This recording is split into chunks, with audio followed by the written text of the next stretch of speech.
ڕێکەوتی دەی گەلاوێژی ساڵی 1361 هەتاوی. هاوڕێ سادق چراغی پێشمەرگەی فداکاری کۆمەڵە کاتێک بۆ سەردانی بنەماڵەکەی چوو بووە ئاوایی ساوان سەر بە ناوچەی بانە لەلایەن هێزەکانی کۆماری ئیسلامی هێرشی کرایە سەر و دەست بەسەر کرا. لە کاتی گواستنەوەیدا لە ئاوایی ڕەشەقەڵات سەر بە ناوچەی بانە لە ماشێنی بەکرێ گیراوان بە مەبەستی دەرباز بوون خۆی فرێدا خوارێ، بەڵام بەداخەوە هێزەکانی کۆماری ئیسلامی تەقەیان لێ کرد و هەر لەوێ گیانی ئازیزی بەخەت کرد. هاوڕێ سادق چراغی ناسراو بە سادق ساوان ساڵی 1339 تاوی لە ئاوایی ساوان سەر بە ناوچەی بانە لەدایک بوو.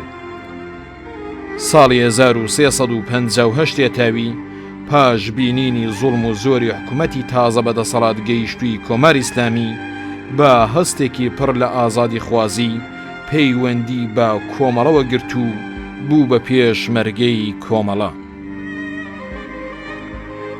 ڕێکەوتی دەی گەلاوێژی ساڵی 1361 هەتاوی.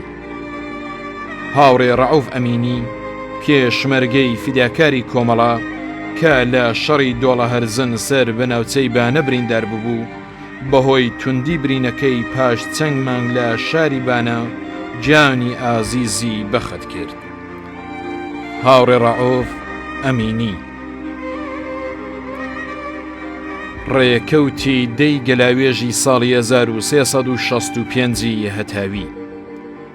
هێزەکانی کۆماری ئیسلامی هێرشیان کردە سەر پەلێک لە پێشمەرگەکانی کۆمەڵە لە نیزیک ئاوایی هەنداوێ سەر بە شاری ڕەبەت.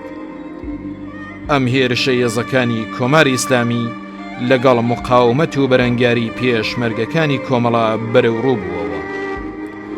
بەداخەوە لەم شەڕەدا پێشمەرگەیەکی لێهاتووی کۆمەڵە بە ناوی هاوڕێ ڕەحیم شێخپور بە برینداری بەدیل گیرا و دواتر بەدەستی جەلادانی کۆماری ئیسلامی تیرباران کرا. هاوڕێ ڕەحیم شێخپور ناسراو بە ڕەحیم زێوە لە ئاوایی زێوە سەر بە ناوچەی سەردەشت لەدایک بوو. ساڵی 1360 تاوی پەیوەندی بە کۆمەڵەوە گرت و وەک هەڵسوڕاوێکی تەشکیلات نەهێنی درێژەی بە چالاکی سیاسیدا. ساڵی 1362 تاوی هاتە ناو ڕیزی هێزی پێشمەرگەی کۆمەڵە. ساڵی 1363 تاوی بە هۆی هەندێک کێشە و گرفتی بنەماڵەکەیەوە وازی لە پێشمەرگایەتی هێنا و وەک تەشکیلات نەهێنی لە ناوچەکەی خۆیاندا دەستی کرد بە کار و هەڵسوڕان. ساڵی 1364 تاوی سەر لە نوێ هاتەوە ناو ڕیزەکانی کۆمەڵە و خەباتی خۆی درێژە پێدا.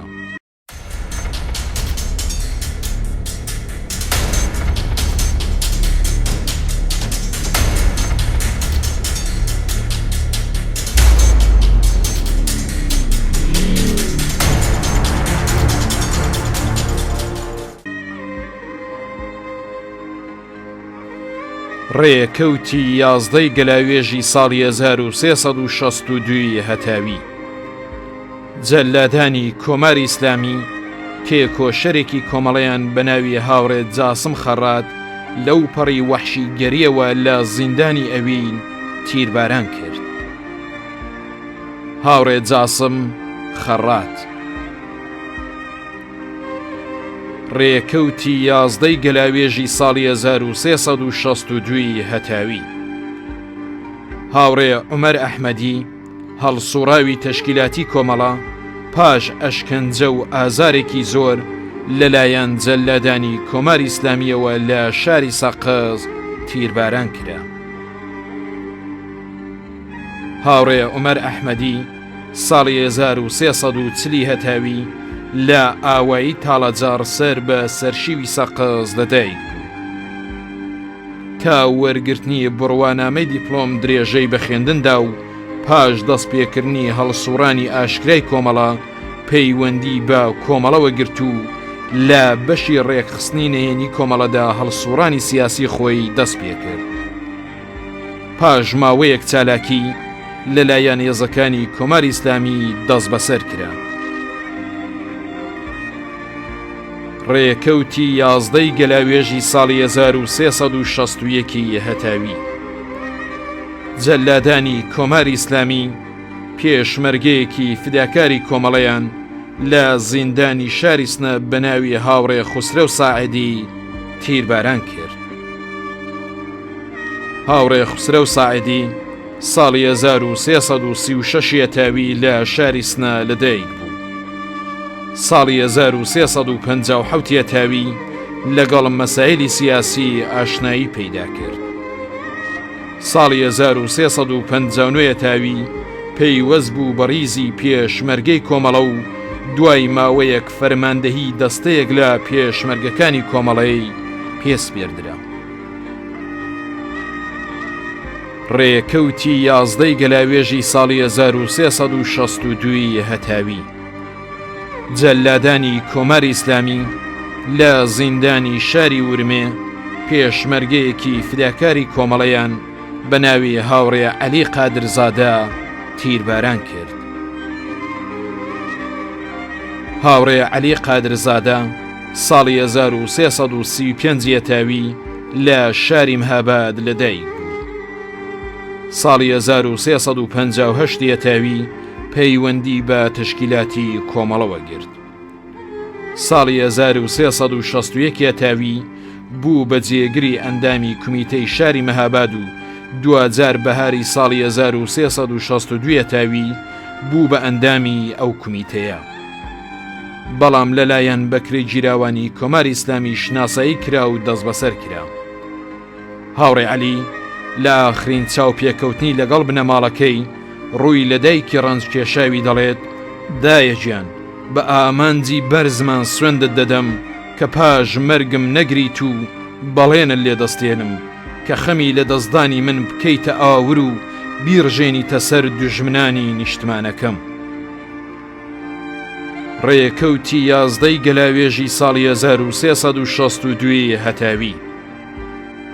لە جەریانی شەڕی ناوخۆیی لە کوردستانی ڕۆژهەڵات لە ئاوایی بەردەسوور لە بەشی سوێسنایەتی سەر بە ناوچەی سەردەشت 5 پێشمەرگەی فداکاری کۆمەڵە بەناوەکانی هاوڕێ عەتا سلەیمان محەممەد، هاوڕێ عەبدوڵڵا مەکڵاوەیی، هاوڕێ قادر بۆکانی، هاوڕێ حوسێن عەبداڵی و هاوڕێ عەزیز بایزیدی گیانی ئازیزیان بەخت کرد.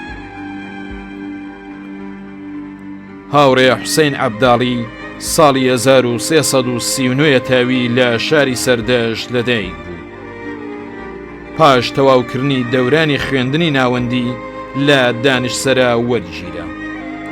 هاوڕێ حوسێن با هەوڵ و تێکۆشانی چەند هاوڕێی تری گۆڤاری دارینەیان لە شاری سەردەشت چاپ و بڵاو کردەوە. ساڵی 1359 هەتاوی هاتە ناو ڕیزی پێشمەرگەی کۆمەڵە و ساڵی 1362 هەتاوی بەرپرسایەتی کومیتەی بەشی سوێسنایەتی ناوچەی سەردەشتی پێسپێردرا. هاوڕێ عەزیز بایزیدی ساڵی 1339 هەتاوی لە ئاوایی شەمۆڵە سەر بە ناوچەی سەردەشت لەدایک بوو. پاش هاتنە سەرکاری کۆماری ئیسلامی خەباتی خۆی بە کۆمەڵەوە گرێدا و هاوکار لەگەڵ هێرشی دووهەمی ڕژیم بۆ سەر بزوتنەوەی شۆڕژگێڕانەی کوردستان هاتە ناو ڕیزی هێزی پێشمەرگەی کۆمەڵە و خەباتی خۆی درێژە پێدا. هاوڕێ عەزیز لە درێژەی هەڵسوڕانیدا بوو بە ئەندامی کۆمەڵە و پاشان وەک ئەندامی کومیتەی بەشی سوێسنایەتی سازماندرا. هاوڕێ عەتا سلەیمان محەممەد ساڵی 1337 هەتاوی لە شاری سلێمانی لەدایک بوو. ساڵی 1358 هەتاوی پەیوەندی بە کۆمەڵەوە گرت و ساڵی 1359 هەتاوی بوو بە پێشمەرگەی کۆمەڵە. هەرچەند ماوەیە هاوڕێ عەتا بەهۆی هەندێک گرفتەوە لە ڕیزی هێزی پێشمەرگەی کۆمەڵەدا نەما، بەڵام بەهاری ساڵی 1362 هەتاوی وەکو هێزی بەرگری لە پاڵکاری ئاسایی درێژەی بە تێکۆشانی خۆیدا. هاوڕێ عەبدوڵڵا مەکڵاوەیی ساڵی 1339 تاوی لە ئاوایی مەکڵاوێ سەر بە ناوچەی ڕەبەد لەدەی لەگەڵی هێرشی یەکەمی ڕژیم بۆ سەر بزوتنەوەی شۆڕەژێرانەی کوردستان پەیوەندی بە کۆمەڵەوە گرت و پاشان لە هێرشی دووهەمدا پەیوەست بوو بە ریزی هێزی پێشمەرگەی کۆمەڵە. ساڵی 1361 تاوی لەلایەن کۆمەڵەوە لە ئاوایی ئاغەڵان سەر بە ناوچەی سەردەشت بوو بە معەلیم. هاوڕێ قادر بۆکانی ساڵی 1336 تاوی لە شاری نەغەدا لەدایک بوو. لە کاتی شۆڕشی گەلانی ئێران لە ساڵی 1357 تاوی هاوڕێ قادر معەلیم بوو، هەر لەو ساڵەوە چالاکی خۆی لەگەڵ کۆمەڵە بە شێوەی نەهێنی درێژە پێدا. ساڵی 1358 تاوی ئەم هاوڕێ تێکۆشەرە هاتە ناو ریزی پێشمەرگەکانی کۆمەڵە. ڕێکەوتی 11 گەلاوێژی ساڵی 1365 هەتاوی لە جەریانی شەڕی ناوخۆیی لە کوردستانی ڕۆژهەڵات لە نێوان ئاوایەکانی مەولان ئاوە و ماسیەری شێخ هەڵکەوتوو لە بەشی خوڕخڕەی سەقز پێشمەرگەیەکی فداکاری کۆمەڵە بە ناوی هاوڕێ عەلی ڕەشیدپور گیانی ئازیزی بەخت کرد. هاوڕێ عەلی ڕەشیدپور ناسراو بە عەلی چاوشین ساڵی 1343 تاوی لە شاری سەقز لەدایک بوو.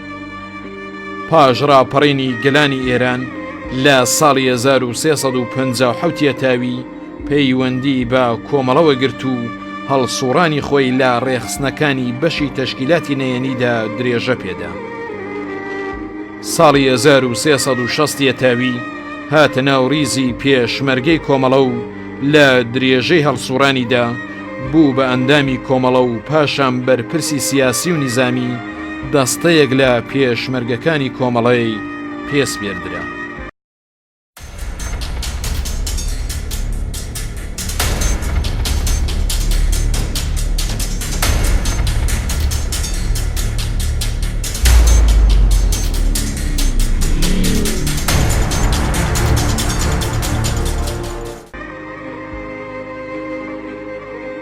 ڕێکەوتی 12 گەلاوێژی ساڵی 1361 هەتاوی لە جەریانی ئەمەلیاتێکی هێزی پێشمەرگەی کۆمەڵە لە گوردانی سیویەکی بۆکان بۆ سەر پایەگەی هێزەکانی کۆماری ئیسلامی لە ئاوایی ساقەزل و سەر بە ناوچەی بۆکان پێشمەرگەیەکی فیداکاری کۆمەڵە بە ناوی هاوڕێ محەممەد ئەمین قادری ناسراو بە سەید مینا گیانی ئازیزی بەخت کرد.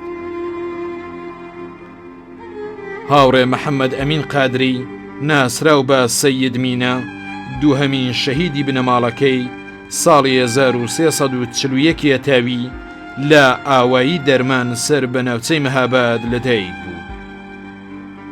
پاش ڕاپەڕینی گەلانی ئێران لە ساڵی 1357 تاوی پەیوەندی بە کۆمەڵەوە گرت و پاشان هاتە ناو ریزی هێزی پێشمەرگەی کۆمەڵە. هاوڕێ محەممەد ئەمین ئەندامی کۆمەڵە و فەرماندەی نیزامی دەستەیەک لە پێشمەرگەکانی کۆمەڵە بوو. ڕێکەوتی 12 گەلاوێژی ساڵی 1362 هەتاوی پێشمەرگەیەکی فیداکاری کۆمەڵە بە ناوی هاوڕێ ئیسماعیل خاتری لە کاتی بەڕێوەبردنی مەعموریەتێکی تەشکیلاتی لە چۆمی گاوەرەوە سەر بە ناوچەی کامیاران گیانی ئازیزی بەخت کرد.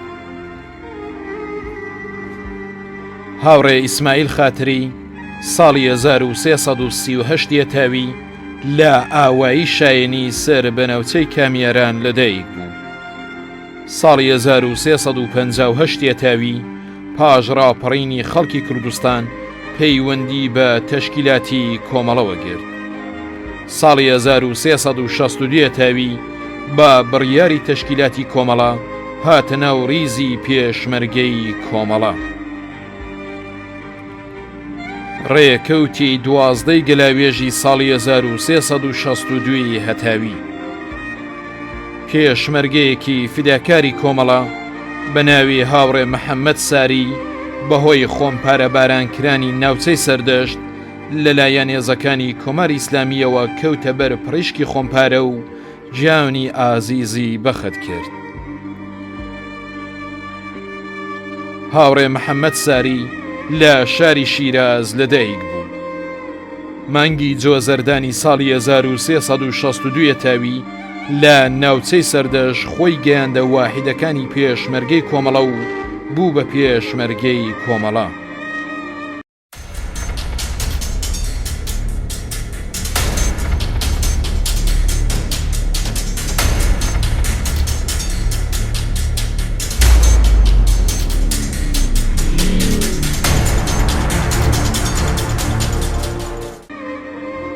ڕێکەوتی 13 گەلاوێژی ساڵی 1367 هەتاوی پێشمەرگەکانی کۆمەڵە لە گوردانی کاوە لە ئاوایی ماسیێری شێخ هەڵکەوتوو لە بەشی خۆرخڕا لەگەڵ هێزەکانی کۆماری ئیسلامی تووشی شەڕێکی قورس هاتن. لە جەریانی ئەم شەڕەدا پێشمەرگەکانی کۆمەڵە زەبرێکی کاریان لە هێزەکانی کۆماری ئیسلامی وەشاند و کۆنتڕۆڵی ئەم ئاواییان بەدەستەوە گرت و چەک و تەقەمەنێکی زۆر کەوتە دەستهێزی پێشمەرگەی کۆمەڵە. ڕێکەوتی 13 گەلاوێژی ساڵی 1367 هەتاوی سێ پێشمەرگەی فیداکاری کۆمەڵە بەناوەکانی هاوڕێ سەمین ناسری، هاوڕێ ئەڵا کەرەم ئازەری و هاوڕێ بێهروس شاتفەر لە درێژەی شەڕی ناوخۆیی لە کوردستانی ڕۆژهەڵات لە نیزیگ ئاوایەکانی هویە و سەرهویە سەر بە ناوچەی سنە گیانی ئازیزیان بەخت کرد. هاوڕێ سەمین ناسری ناسراو بە سەمین وەیسەر ساڵی 1344 تاوی لە ئاوایی وەیسەر سەر بە ناوچەی چەمشاری سنە لەدایک بوو. ساڵی 1365 تاوی هاتە ناو ریزی هێزی پێشمەرگەی کۆمەڵە. هاوڕێ ئەڵڵا کەرەم ئازەری ناسراو بە سیروان پاوەیی ساڵی 1345 تاوی لە ئاوایی زەردووی سەر بە ناوچەی پاوە لەدایک بوو. ساڵی 1361 تاوی پەیوەندی بە کۆمەڵەوە گرت و چالاکانە لە ناوچەکەی خۆی درێژەی بە چالاکی سیاسیدا. ساڵی 1365 تاوی هاتە ناو ریزی هێزی پێشمەرگەی کۆمەڵەوە. هاوڕێ سیروان مانگی ڕەشەمەی ساڵی 1366 تاوی لە گوردانی شاهۆ سازمەندرە و لە درێژەی هەڵسوڕانیدا جێگری فەرماندەیی دەستەیەک لە پێشمەرگەکانی کۆمەڵەی پێسپێردرا. هاوڕێ بێهروس شاتفەر ناسراو بە سیروان باوەرێز ساڵی 1343 تاوی لە شاری سنە لەدایک بوو. پاش ڕاپەڕینی گەلانی ئێران لە ساڵی 1357 تاوی بوو بەلایەنگری کۆمەڵە و لە شەڕی 24 ڕۆژەی شاری سنە لە دژی هێزەدا گیرکەرەکانی کۆماری ئیسلامی بەو پەڕی تواناییەوە یارمەتی پێشمەرگەکانیدا. ساڵی 1360 تاوی پاش ئەوەی لەلایەن هێزەکانی کۆماری ئیسلامی شناسایی کرا هاتە ناو ریزی پێشمەرگەکانی کۆمەڵەوە. ساڵی 1362 تاوی چووە ئالانی سەردەشت و پاشان لە گوردانی داڵاهۆ لە ناوچەی کرماشان سازماندرا. دوایین ئەرکی تەشکیلاتی هاوڕێ بێهروز فەرماندەی دەستەیەک لە پێشمەرگەکانی کۆمەڵە بوو.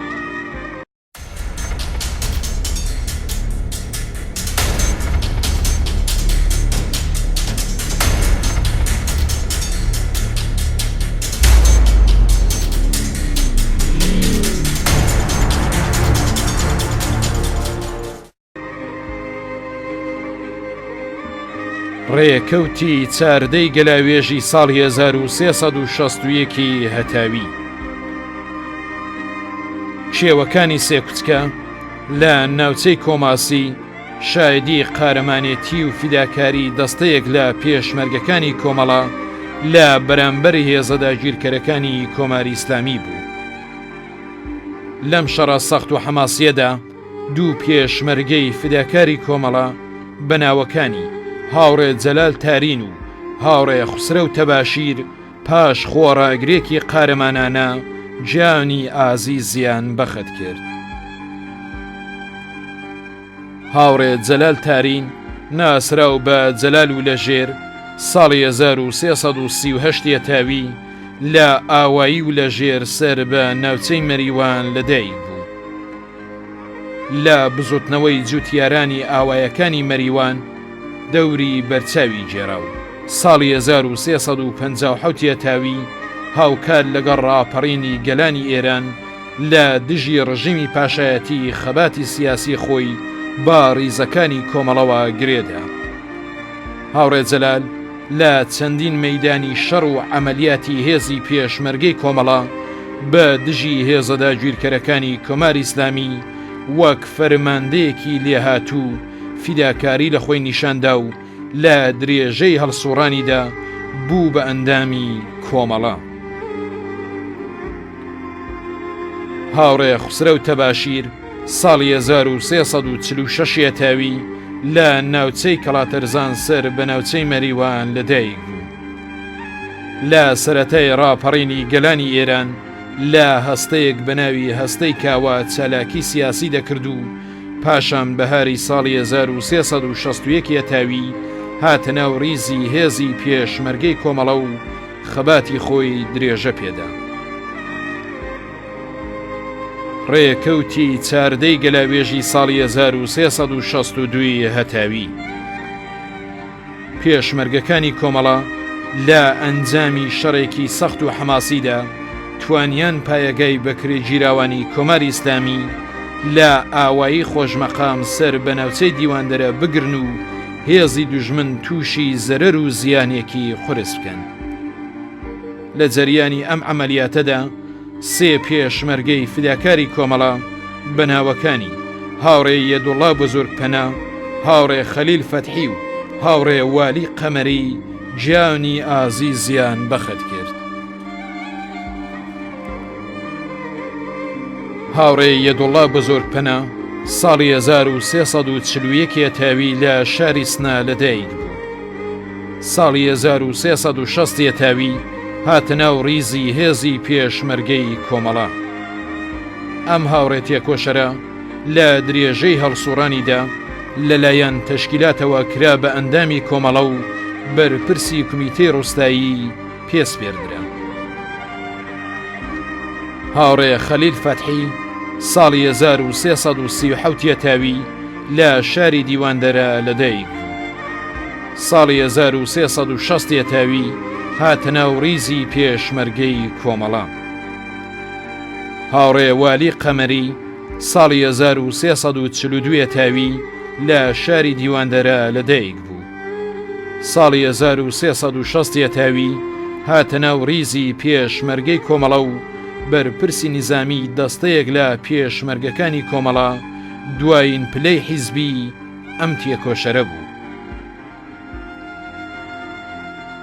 ڕێکەوتی چاردەی گەلاوێژی ساڵی 1365 هەتاوی. لە جەریانی بەڕێوەبردننی مەعموریەتێکی تەشکیلاتی پێشمەرگەیەکی فیداکاری کۆمەڵە بە ناوی هاوڕێ عیزەت ساعدی بەهۆی پیلانێکی دوژمنکارانەی بەکرێ گیراوانی کۆماری ئیسلامیەوە لە ئاوایی بەردەڕەشە سەر بە ناوچەی مەریوان تێرۆر کرا. هاوڕێ عیزەت ساعدی ساڵی 1335 تاوی لە ئاوایی موژژ سەر بە ناوچەی کامیاران لەدایک بوو. ساڵی 1359 تاوی هاتە ناو ڕیزی پێشمەرگەی کۆمەڵە. هاوڕێ عیزەت ئەندامی کۆمەڵە و بەرپرسی سیاسی گوردانی شاهۆ بوو. ڕێکەوتی چاردەی گەلاوێژی ساڵی 1366 هەتاوی لە ئاکامی شەڕی ناوخۆیی لە کوردستانی ڕۆژهەڵات و لە نیزیگ ئاوایی گۆرانگان سەر بە ناوچەی سەردەشت پێشمەرگەیەکی فیداکاری کۆمەڵە بە ناوی هاوڕێ محەممەد پیرۆزی ناسرا و بە حەمەی مەزناوێ گیانی ئازیزی بەخەت کرد. هاوڕێ محەممەد پیرۆزی ناسرا و بە حەمەی مەزناوێ ساڵی 1343 تاوی لە ئاوایی مەزناوێ سەر بە ناوچەی ئالانی سەردەشت لەدایک بوو. پاییزی ساڵی 1362 تاوی هاتە ناو ریزی پێشمەرگەی کۆمەڵە و لە زۆربەی ئەمەلیاتەکانی هێزی پێشمەرگەی کۆمەڵە بە دژی بەکرێ گیراوانی کۆماری ئیسلامی لە ناوچەی سەردەشت و بانە و مەریوان بەشداری کرد و فەرماندەهی دەستەیەک لە پێشمەرگەکانی کۆمەڵە دوایین ئەرکی تەشکیلاتی هاوڕێ محەممەد بوو.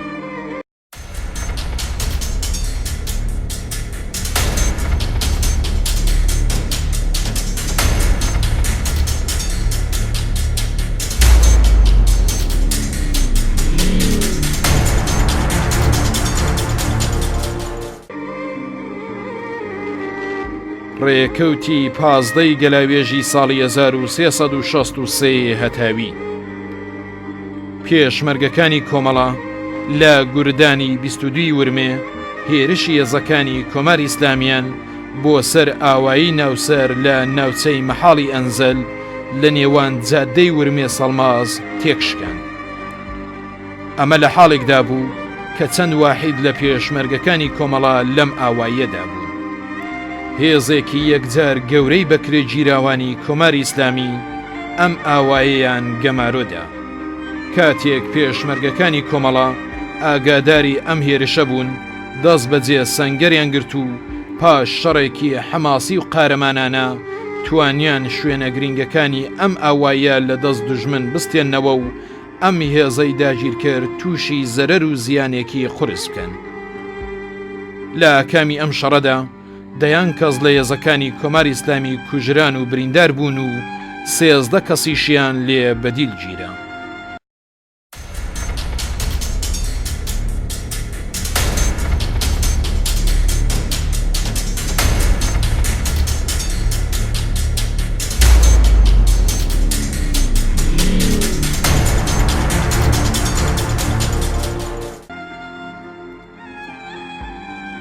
ڕێکەوتی 16 گەلاوێژی ساڵی 1359 هەتاوی پێشمەرگەکانی کۆمەڵە لە گوردانی سامڕاند لە عەمەلیاتێکی شەوانەدا هێرشیان کردە سەر پایەگایەکی هێزەکانی کۆماری ئیسلامی لە تەپەی خانلەر سەر بە ناوچەی شنۆ. لە جەریانی ئەم عەمەلیاتەدا پایەگای هێزەکانی ڕژیم بە تەواوی لەلایەن هێزی پێشمەرگەی کۆمەڵەوە دەستی بەسەردا گیرا و 11 کەسیش لە هێزەکانی دوژمن کوژران و بریندار بوون. ڕێکەوتی 16 گەلاوێژی ساڵی 1359 هەتاوی دوو پێشمەرگەی فیداکاری کۆمەڵە بە ناوەکانی هاوڕێ عەبدوڵڵا فەتحی و هاوڕێ مەحموود کەریمی کە لە حاڵی شناسایی ستونێکی هێزەکانی کۆماری ئیسلامیدا بوون لە ئاوایی سوورێژە سەر بە ناوچەی سنا دەست بەسەر کران و هەر لەو شوێنە بەدەست جەلادانی کۆماری ئیسلامی تیرباران کران. هاوڕێ عەبدوڵڵا فەتحی ناسرا و بە عەودە ساڵی 1341 هەتاوی لە ئاوایی حاجیمۆی لەدایک بوو. پاش ڕاپەڕین پەیوەندی بە کۆمەڵەوە گرت. هاوڕێ مەحموود کەریمی لە ئاوایی کولتەپە سەر بە ناوچەی دیواندەرە لەدایک بوو. هاوڕێ مەحموود پاش ڕاپەڕین پەیوەندی بە کۆمەڵەوە گرت. ڕێکەوتی 16 گەلاوێژی ساڵی 1361 هەتاوی لە کاتی گەڕانەوەی دەستەیەک لە پێشمەرگەکانی کۆمەڵە لە مەعموریەتێکی تەشکیلاتی لە دەوروبەری ئاوایی بۆیەن سەر بە ناوچەی بانە هاوڕێ قادر زاهیدی لە ئاکامی تەقینەوەی مینی چێنراوی هێزەکانی کۆماری ئیسلامی گیانی ئازیزی بەخت کرد. هاوڕێ قادر زاهێدی ساڵی 1334 تاوی لە شاری بانە لەدایک بوو. ساڵی 1359 تاوی هاتە ناو ڕیزی پێشمەرگەی کۆمەڵە.